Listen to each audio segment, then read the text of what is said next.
Question में मेरे पास दिया हुआ है भारत ट्रेडिंग कंपनी है, Delhi invoices goods to its Jaipur branch at cost plus 25% which sales on credit as well as for cash.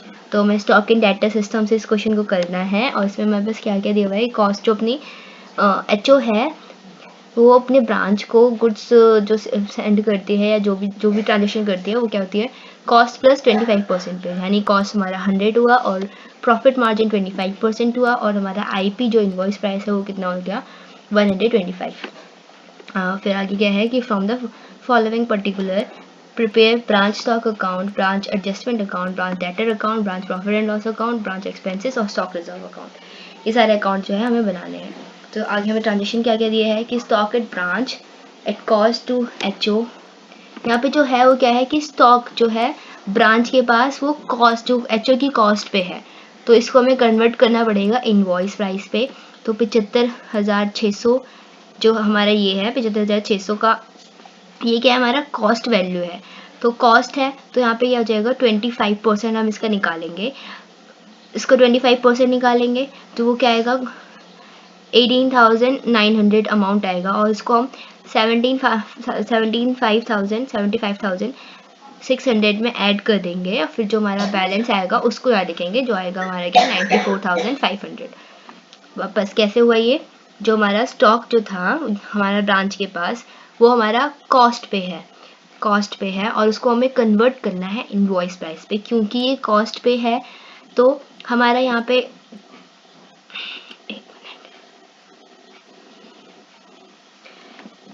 Stock है हमारा 75,600 पे, 75,600 हमारा स्टॉक है जिसपे ये हमारा किस पे है, कॉस्ट प्राइस पे है। अब कॉस्ट हमारी कितनी थी 100 थी और उस पे जो प्रॉफिट है वो 25% का है। अब क्योंकि ये भी कॉस्ट पे है तो हम इसका जो नीचे वाला अमाउंट होगा वो भी कितना रहेगा 100 रहेगा और हमें निकालना है क्या है, प्रॉफिट मार्जिन निकालना है इस पर। तो 25 डिवाइडेड बाय 100, ये इससे हमारा क्या निकल जाएगा, अमाउंट निकल जाएगा कितना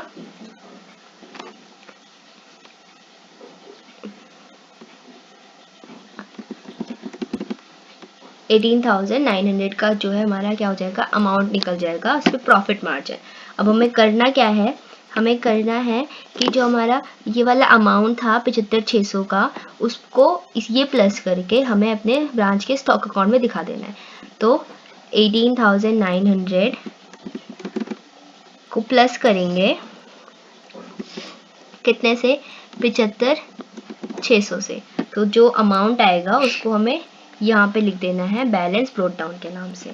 और इसका जो स्टॉक हमने जो इसका लोड निकाला है उसको हम लिख देंगे ब्रांच एडजस्टमेंट अकाउंट में स्टॉक रिजर्व के नाम से 18,900 के अमाउंट से। ये यहाँ पे ये क्वेश्चन का हुआ, ट्रांजेक्शन का हुआ। अब गुड्स फ्रॉम एचओ ने ब्रांच को सेंड किया है 4,43,750 में, तो गुड्स सेंड के नाम से हमारे यहाँ पे आ जाएगा ब्रांच स्टॉक अकाउंट में गुड्स सेंड 4,43,750 अमाउंट।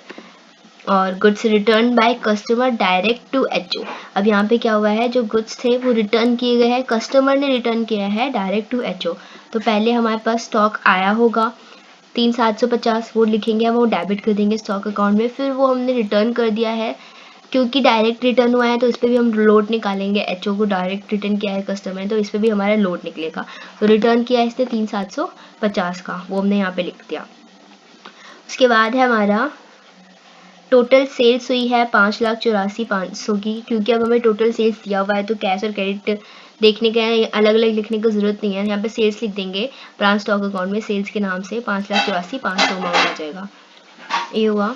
उसके बाद यहाँ पे है, अब क्योंकि हम यहाँ पे डेटर अकाउंट भी बनाना है तो यहाँ पे total sales minus cash sales करेंगे तो जो अमाउंट आएगा उसको हम क्या लिख देंगे, हम उसको ब्रांच अकाउंट में सॉरी डेटर अकाउंट में क्या लिख देंगे, क्रेडिट सेल्स के अमाउंट से। जो हमारा टोटल सेल्स है वो है 5,84,500 का और कैश सेल्स उसमें से है 2,09,300 का। फिर जो हमने माइनस करके अमाउंट आएगा वो हमारा क्या हो जाएगा, क्रेडिट सेल्स आ जाएगा, जो हमारा डेटर अकाउंट में ट्रांसफर हो जाएगा, डेटर के डेबिट अकाउंट पे, डेबिट साइड में। तो कैश सेल्स हो गया goods return to HO by branch, HO को ब्रांच ने रिटर्न किए हैं 4300 का, तो रिटर्न यहाँ पे दिखा देंगे 4300 का। उसके बाद है डेटर का ओपनिंग बैलेंस है 1,62,500, ये हमारे डेटर अकाउंट में चला जाएगा बैलेंस ब्रोट डाउन के नाम से 1,62,500। उसके बाद है हमारा cash paid by customer, cash पे किया है 3,07,500 के अमाउंट से कस्टमर, इसका फिर हमारा कहाँ जाएगा, डेटर के क्रेडिट साइड में आ जाएगा कैश रिसीव के नाम से 3,07,500। और जो रिटर्न किया था उसने, जो डेटर था उसने सीधा एचओ को रिटर्न कर दिया था गुड्स, तो वो हमारा यहाँ पे आ जाएगा रिटर्न 3,750 के अमाउंट से। ये हुआ। उसके बाद discount and commission to customers, discount और कमीशन कस्टमर को हमने दिए हैं 17,000 के अमाउंट से, वो भी हमारा कहाँ चला जाएगा, डिस्काउंट के अमाउंट से 17,000 यहाँ पे डेटर के क्रेडिट साइड में आ जाएगा डिस्काउंट। फिर बैड डेट्स हुई है 5,000 की, बैड डेट्स हुई है, बैड डेट को भी यहाँ पे लिख देंगे बैड डेट्स 5,000 डेटर अकाउंट में। उसके बाद रेंट रेट्स एंड टैक्सेस हैं 12,000 का, वो हमारा कहाँ जाएगा, वो हमारा जाएगा ब्रांच एक्सपेंसेस अकाउंट में, ब्रांच एक्सपेंसेस अकाउंट में जाएगा debit side rent rates and taxes 12,000। फिर सैलरीज एंड वेजेस है 36,500, सैलरीज एंड वेजेस 36,500 यहाँ पे लिख देंगे। अब उसके बाद हमने सारी एंट्रीज कर दी हैं, पास आउट कर दिया, इसमें क्या क्या निकालना है। एडजस्टमेंट पे हम लोड लिखेंगे और रिजर्व अकाउंट लिखेंगे, तो बैलेंस वाला हमने ये लिख दिया ओपनिंग का। स्टॉक रिजर्व जो हमारा निकला था यहाँ पे 18,900 का, वो लिख दिया। गुड्स सेंट जो किया है उस पर लोड निकालेंगे, तो 4 लाख, क्योंकि इनवॉइस प्राइस पे है तो 4 लाख लगा के 4,43,750 इंटू में 25 डिवाइडेड बाय 125 करके जो अमाउंट निकालेंगे गुड सेंट से, वो आ जाएगा यहाँ पे गुड सेंट के अमाउंट से 88,750 के अमाउंट से यहाँ पे हुआ। फिर जो सरप्लस गुड सेंट हुआ इसका निकाला हमने। रिटर्न, ये वाला रिटर्न का हम नहीं निकालेंगे, जो यहाँ पे रिटर्न हुआ उसका निकालेंगे। तो रिटर्न वाला यहाँ पे 3,750 है, उस पर भी निकालेंगे इंटू में 25 डिवाइडेड बाय 125, तो वो हमारा जाएगा 750, वो यहाँ लिख देंगे रिटर्न। जो ये वाला हमारा डेटर ने रिटर्न किया था एचओ को, और ये वाला रिटर्न जो हमने एचओ को रिटर्न किया है वो वाले का, तो 4300 पे निकालेंगे इंटू 25 और डिवाइडेड बाय 125, 8,600 का रिटर्न इसमें हमारा यहाँ पे निकल जाएगा। ये हमने लोड और वो सब निकाल लिया स्टॉक पे और गुड सेंट पे। अब इसमें क्या निकालना है, यहाँ पे हमारा इसका बैलेंसिंग करना है, तो इधर का टोटल करेंगे 5,42,000 और इस का टोटल करेंगे, उस फिर माइनस करेंगे तो यहाँ पे हमारा सरप्लस आएगा। तो सरप्लस आया हमारा 50,550 का। तो सरप्लस को हम कहाँ ट्रांसफ़र करेंगे, ब्रांच के एडजस्टमेंट अकाउंट में। यहाँ पे हमारा क्रेडिट साइड में हमारा क्या जाएगा, सरप्लस आ जाएगा 50,550 का। अब इसको टोटलिंग करेंगे और माइनस करेंगे तो यहाँ पे हमारे ग्रॉस प्रॉफिट निकल जाएगा 1,56,590 का।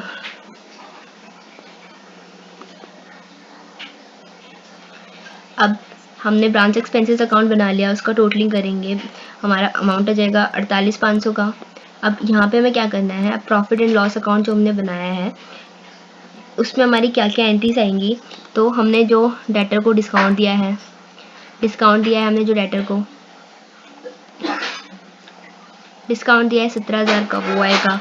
डेटर का जो बैड डेट हुआ है 5,000, वो आएगा। ब्रांच एक्सपेंसेस अकाउंट, हमने ब्रांच एक्सपेंसेस अकाउंट प्रिपेयर किया था जिसमें हमने रेंट रेट्स एंड टैक्सेस लिखे थे और सैलरीज लिखा था, जो उसका बैलेंस है 48,500 का, वो भी हम कहाँ लिखेंगे, branch profit and loss account में 48,500 में।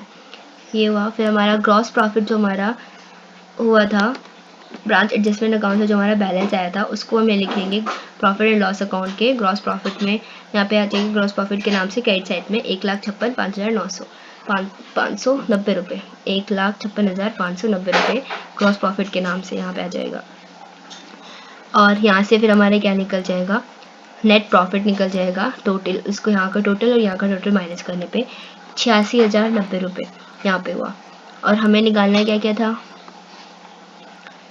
बनाना कौन कौन से अकाउंट थे, ब्रांच का स्टॉक अकाउंट बनाना था, एडजस्टमेंट, एक्सपेंसेस, डेटर अकाउंट और पीएनएल अकाउंट। तो ब्रांच स्टॉक से हमारा सरप्लस निकला 50,550 का, सरप्लस को हमने ट्रांसफ़र किया ब्रांच एडजस्टमेंट अकाउंट में। और फिर ब्रांच एडजस्टमेंट से हमारा ग्रॉस प्रॉफिट निकला, ग्रॉस प्रॉफिट को हमने ट्रांसफ़र किया पीएनएल अकाउंट में, पीएनएल अकाउंट में। और फिर पीएनएल अकाउंट से हमारा नेट प्रॉफिट निकला 80,600 ₹90 का।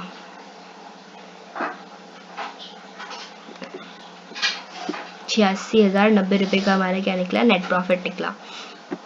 और डेटर का हमारा क्या निकला, क्लोजिंग बैलेंस निकला 2,04,450 रुपये का हमारा इसका क्या निकला, क्लोजिंग बैलेंस।